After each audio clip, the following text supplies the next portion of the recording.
오늘은 열왕기상 17장 1절 말씀이 되겠습니다. 우리 한 목소리로 합독을 하시겠습니다. 함께 읽겠습니다. 시작. 길르앗에 우거하는 자 중에 디셉 사람 엘리야가 아합에게 말하되 내가 섬기는 이스라엘의 하나님 여호와께서 살아계심을 두고 맹세하노니 내 말이 없으면 수년 동안 비도 이슬도 있지 아니하리라 하니라. 아멘. 할렐루야. 살아계신 우리 하나님께서 이 시간 우리와 함께 하시고 은혜 베풀어 주실 줄 믿습니다. 오늘은 전천후 신앙인 첫 번째 시간으로 절대로 절망하지 않는다. 절대로 절망하지 않는다라는 제목으로 하나님 말씀 증거하도록 하겠습니다. 2차 세계대전을 배경으로 만든 영화 나바론의 요새를 혹시 보셨는지 모르겠습니다. 아주 오래된 영화인데요. 이 나바론의 요새를 보시면은 독일군이 이 나바론이라는 섬에 거대한 대포를 설치하고서 영국군 2,000명의 목숨을 노리는 장면이 나옵니다. 이 나바론의 요새는 이 공군력으로도 파괴가 안 되고 또 해군으로도 파괴가 불가능한 요새였습니다. 한마디로 난공불락의 그런 요새였습니다. 이때 이 나바론의 요새에 있는 대포를 파괴하기 위해서 7명의 군인들이 선발이 됩니다. 그래서 이 7명의 군인들이 온갖 그 불리한 상황들, 막 한 100m 이상 되는 이렇게 수직 절벽을 타고 올라가는 일도 있고, 이런 불리한 상황들을 다 극복하고 적진에 들어가서 이 파괴 임무를 완성해내는 그런 영화입니다. 이와 같이 어떤 상황 속에서도 임무를 수행해내는 이들을 전천후 군인들, 이것이 나중에 특수부대의 이제 모체가 됐죠. 전천후 군인들이라고 합니다. 마찬가지로 불리한 조건 속에서도 하나님의 일을 감당할 수 있는 성도를 전천후 신앙인이라고 합니다. 이 전천후 신앙인의 좋은 예가 사도 바울입니다.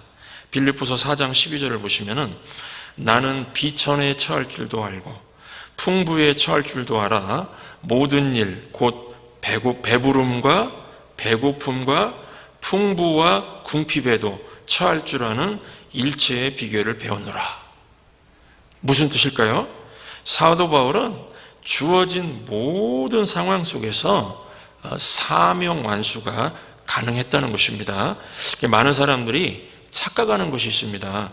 어려운 문제가 닥쳤기 때문에 인생이 흔들린다고 말합니다. 그렇지 않습니다.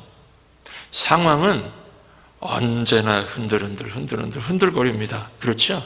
상황은 언제나 흔들립니다. 제가 어릴 때 석유 파동이 있었습니다. 오일 쇼크. 그래서 정말 많은 사람들이 추운 겨울을 보내야 됐습니다. 또 제가 청년이었던 시절에는요, 우리나라는 큰 경제적 어려움이 있었는데 IMF 외환 위기가 있었습니다. 저는 이때 막 유학 와가지고 미국 유학 와서 이제 공부하려고 그러는데 제 이제 다니던 모교회에서 송금해 주던 학비가 줄어가지고 장학금이 줄어서요. 생활비를 줄이느라 많이 굶었습니다. 어려웠습니다. 그리고 2020년에 제가 천성교회 담임 목사로 온 직후에 팬데믹이 터졌어. 얼마나 어려웠습니까? 많은 사람들이 죽었고 경제적으로 살기가 너무 힘들었습니다. 우리 모두 함께 다 겪었죠. 보십시오. 어려운 상황은 언제든지 올 수가 있습니다. 그래서 상황이 내 인생을 흔드는 게 아닙니다. 내 마음이 흔들리면은 상황도 흔들리게 되는 것입니다. 다른 말로 내 믿음이 흔들리기 때문에 상황이 흔들리게 된다는 것입니다. 그러므로 상황이 흔들려도 내 마음과 내 믿음이 흔들리지 않는 전천후 신앙인이 되면은 승리하는 인생을 살 수 있다고 확신합니다. 오늘부터 8번에 걸쳐서 8주에 걸쳐서 이 전천후 신앙인이란 주제로 설교하려고 합니다. 오늘은 첫 번째 시간으로 전천후 신앙인, 절대로 절망하지 않는다는 겁니다. 절대로 절망하지 않는다. 두 가지로 요약해서 말씀드리겠습니다. 첫 번째 메시지입니다. 하나님의 사람은요, 아무리 어두운 상황이라도 절대로 절망해서는 안 된다는 것입니다. 왜 그렇습니까? 이유가 무엇입니까? 우리가 살아계신 하나님을 아버지로 모신 사람들이므로 다른 것들은 할 수 있어도 절망은 해서는 안 된다는 것입니다. 하나님이 나에게 능력 주시고 사명을 주시고 나를 인도하신다는 것을 믿는다면 아무리 어두운 상황이더라도 절망해서는 안 됩니다. 어둡고 어두울수록 이 작은 촛불 하나가 더 큰 빛을 낼 수 있지 않습니까? 우리가 세상이 빛인데요, 빛이 절망해버리면 세상이 어떻게 굴러가겠습니까?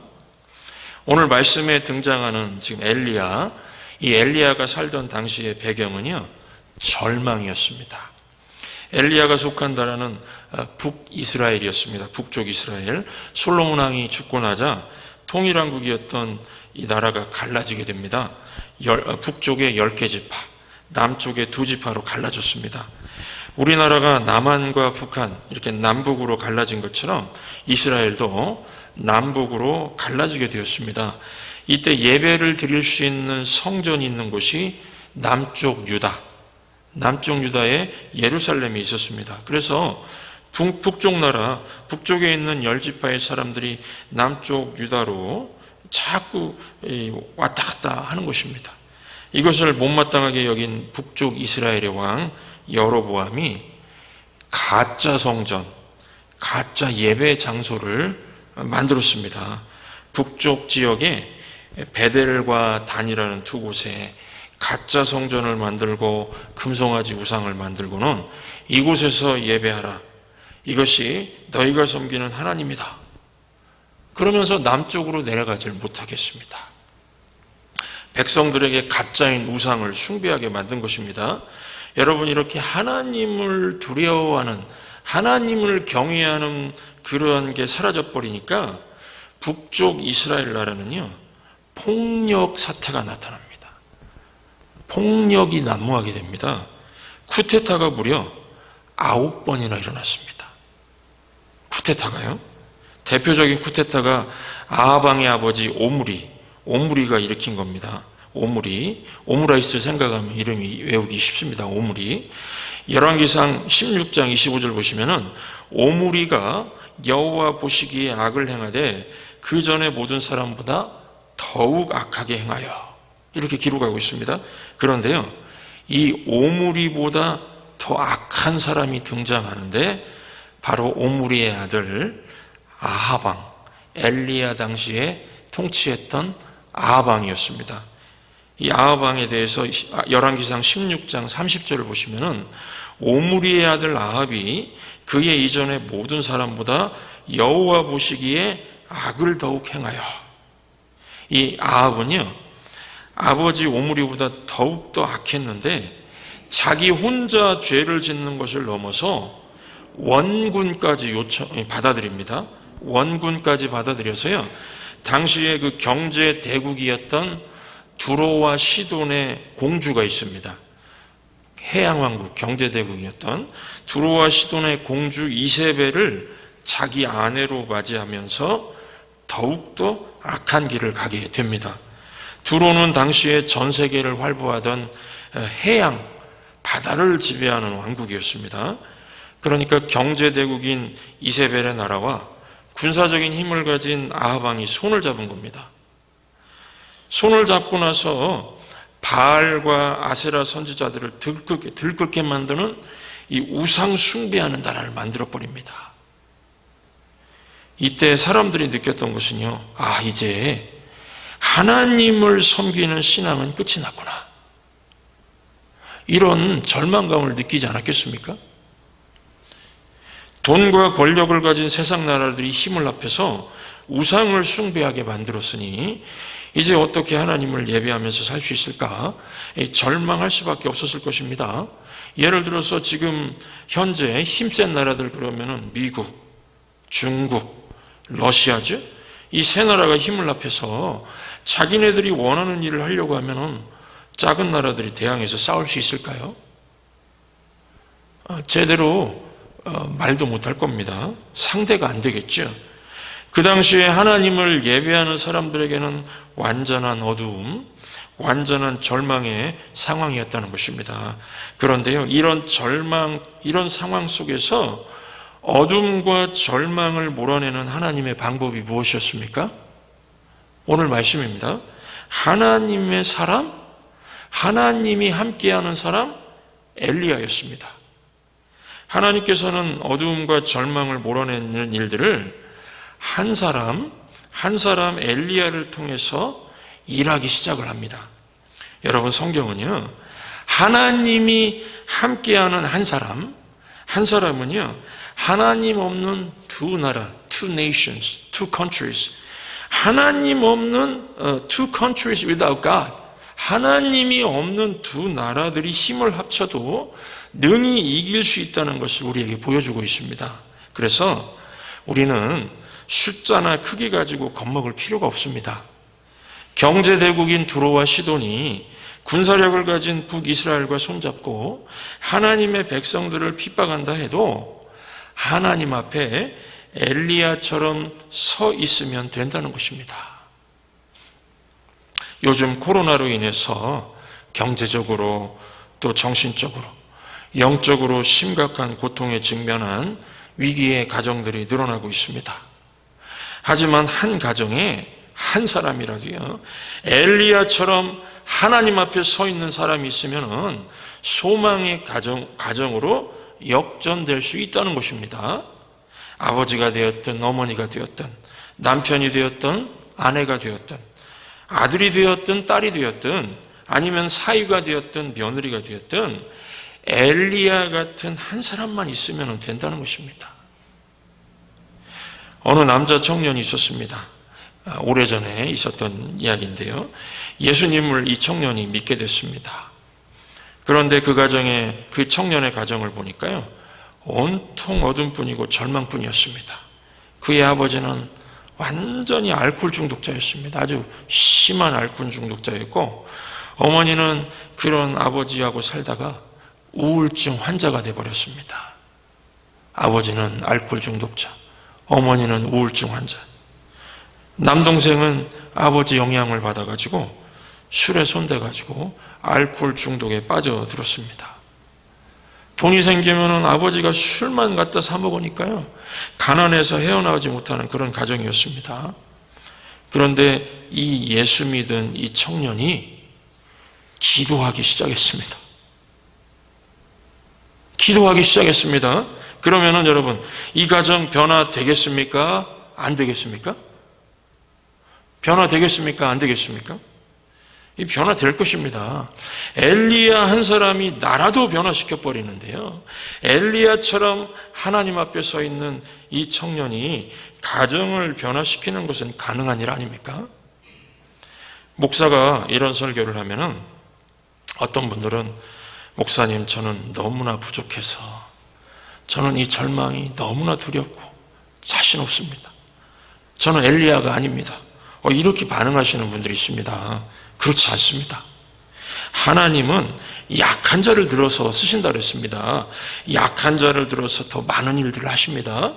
구약 성경을 보시면은 이 무비보셋이라는 사람이 나옵니다. 이 무비보셋 그러면은 절망 그 자체, 그런 사람입니다. 무비보셋은요, 절망이었습니다. 5살 때에 할아버지였던 사울왕이 죽고, 사울왕 할아버지가 죽고, 그 다음 차기 왕이었던 아버지 요나단도 함께 죽습니다. 그 유모가 무비보셋을 안고 도망치다가 떨어뜨려가지고 두 다리를 잃게 됩니다. 5살이나 된 아이가 품에서 떨어졌다고 이런 중상을 입을 리는 없을 겁니다. 아마도 높은 절벽 가운데서 떨어져서 두 다리를 못 쓰게 되었던 여러 가지 상황을 추측할 수가 있습니다. 그리고요, 이 요단 동편 지역에 로드발이라고 하는 지역에 숨어서 살았습니다. 이 로드발은요, 목초지가 없다, no pasture, 그러니까 그 풀이 없는 지역입니다. 그러니까 척박한 땅에서 신분을 숨기고 살아갔습니다. 무비보셋을 보면은 깨진 꿈, 깨진 가정, 절망스러운 몸 상태, 기반을 잃어버린 빈털터리 인생, 파산한 인생의 전형을 볼 수가 있습니다. 그래서 이 무비보셋은요, 자기 자신을 부를 때, 성경을 읽다 보니까요, 무비보셋은 자기 자신을 부를 때 죽은 개 같은 나 그랬습니다. 자기 처지가 얼마나 비참하면은요, 죽은 개 같은 나 그랬습니다. A dog like dead. 이제 그렇게 어떻게 번역해야 되죠? 죽은 개 같은 나, like a dead dog. 죽은 개 같은 나. 이렇게 절망이고 이렇게 비참한 인생이었습니다. 그런 그가 겸손히 하나님의 은혜를 구합니다. 하나님 앞에 서 있으면 된다는 걸 보여주는 겁니다. 겸손히 하나님의 은혜를 구했을 때에 절망의 자리가 역전되는 하나님의 개입이 있었습니다. 다윗 왕을 통해서 잃었던 사울 왕의 땅을 모두 회복시켜 줬고요, 다윗 왕과 함께 식사하는 왕자 대접을 받게 하셨습니다. 여러분, 우리도 마찬가지입니다. 무비보셋같이 절망스러운 어두운 상황이 있을 수 있습니다. 지금 내 처지가 무비보셋 같다고 느껴지시는 분 계십니까? 하나님 앞에서 엘리야처럼 서시기 바랍니다. 무비보셋처럼 하나님의 은혜를 사모하시기 바랍니다. 하나님이 일하시고 하나님이 공급하시고 하나님이 고쳐주시고 하나님이 승리하게 하실 것입니다. 나 한 사람이 하나님 앞에 서서 믿음의 길을 가고자 하면은요, 가정을 일으킬 수 있고 주변 사람들도 변화시킬 수 있다는 것입니다. 여러분, 추운 겨울에, 봄도 아니고 가을도 아니고 여름도 아니고요, 추운 겨울에 꽃을 피우는 나무 아십니까? 추운 겨울에 꽃을 핍니다. 차가운 바람이 불어서 대지를 얼리는 겨울은 끝모를 고난과 절망의 시기를 상징하지 않습니까? 그런데요, 동백나무는 겨울에 꽃을 핍니다. 이 꽃이 얼마나 이쁜지요, 한번 보시기 바랍니다. 네, 빨간 꽃, 눈이 지금 쌓여 있죠? 동백나무는 추운 겨울에 꽃을 핍니다. 저와 여러분은 아무리 삶이 어렵고 또 시대적으로 어둠이 가득 차 있을지라도 절망의 자리에서 희망을 꽃피우는 동백나무 같은 하나님의 사람이 되시기 바랍니다. 이런 사람이 전천후 신앙인이다, 이렇게 불려진다는 것입니다. 우리는 어떤 상황에서도요, 생명의 꽃을 피울 수 있어야지 절망하면 안 됩니다. 절망하면 안 된다는 것입니다. 그 두 번째입니다. 두 번째 메시지. 그러면은 이 엘리야가 절망을 끊어내는 방법이 있었는데 그게 무엇이었습니까? 그는 기도의 사람이었습니다. 엘리야가 그가 살던 당시 시대의 어두움과 절망을 깼던 방법은 기도였습니다. 그는 많은 교육을 받지 못한 사람 같습니다. 오늘 1절에 나오는 디셉 사람이란 표현이 있죠. 디셉 사람 엘리야. 이 디셉 사람이라는 의미는 촌동네라는 뜻입니다. 촌동네. 유대인들은 가문을 중시해서 누구의 아들이라는 말로 표현하기 좋아하는데 엘리야에게는 그런 말이 없습니다. 누구에게서 배웠다는 말도 없습니다. 외적으로 자랑할 만한 것이 없는 그런 사람이었다는 것입니다. 그런데 그가, 엘리야가 누구보다도 잘한 거 한 가지가 있었습니다. 그게 바로 기도였습니다. 기도였습니다. 우리가 세상을 보면은 돈 많은 사람들이 있습니다. 공부 많이 하는 사람들이 있습니다.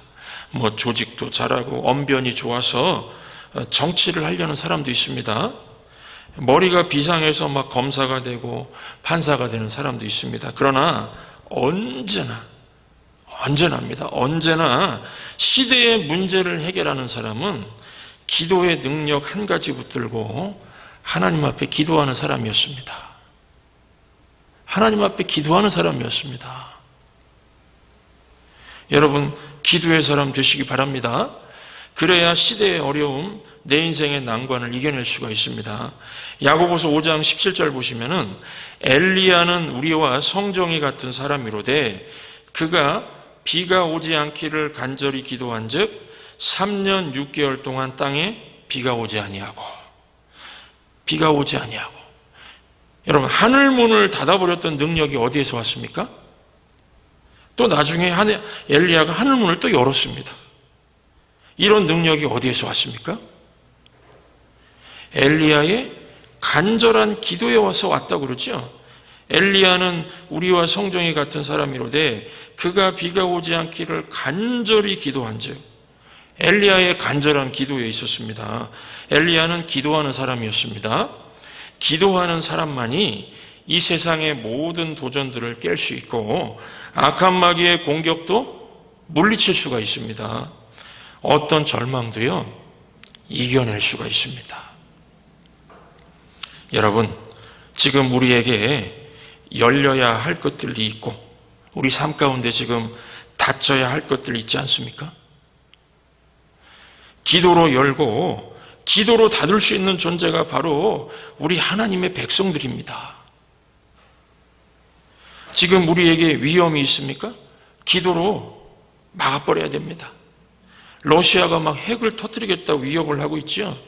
이거 기도로 막아버려야 됩니다. 또 답답한 것들이 있습니까? 기도로 뚫어버려야 됩니다. 답답한 것들, 예를 들면 질병의 문제일 수도 있고요, 취업의 문제일 수도 있고, 또 젊은 사람들 같은 경우는 결혼의 문제일 수도 있고요, 또 이 부모님들 같은 경우는 생업, 비즈니스의 문제가 될 수도 있습니다. 답답한 현실, 기도로 뚫어버려야 한다는 것입니다. 사람들이요, 상황이 어렵고 막혀있다고 말할 때 내 삶이 지금 얼음처럼 꽁꽁 얼어붙어 있습니다, 그런 말 합니다.